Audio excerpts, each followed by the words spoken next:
తీసలేరా photo? మాతృభాషను గౌరవించాలి. మన మాతృభాష మనకు తల్లి వంటిది. మన మాతృభాషలోనే మనము మాట్లాడాలి. మన మాతృభాషని చక్కగా తప్పు లేకుండా చదవాలి, తప్పు లేకుండా రాయాలి, చక్కగా స్పష్టంగా మాట్లాడాలి. తెలుగును గౌరవించడం అంటే మన మాతృభాషను తెలుగును గౌరవించడం అంటే తగ్గినిక రాదు. ప్రతి చోట తెలుగునే మాట్లాడడం.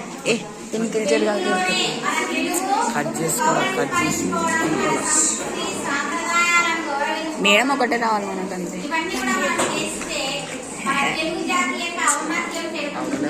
తెలుగు జాతి అనేది అభివృద్ధి. మనం ఎన్నైనా భాషలు నేర్చుకోవచ్చు, కానీ ఆ భాషలో ఉండే పాండిత్యం అంతా నేర్చుకొని మన తెలుగు భాషను అభివృద్ధి చేసుకోవాలి. మన భాష తేనె వంటిది, చుట్టి తేనె ధారల వంటిది, మధురమైనది.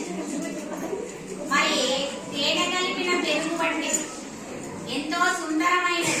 మన భాషను ఇటాలియన్ ఆఫ్ ద ఈస్ట్ అని కూడా అంటారు. ప్రపంచంలోనే ఎంతో సుందరమైన భాష, మంచి భాష, గొప్ప భాష, ఎక్కువ మంది మాట్లాడే భాష తెలుగు భాష. నాకు మేడం కలిపేయాలంతే. తెలుగు భాష ఎంతో ప్రాచీనమైన భాష.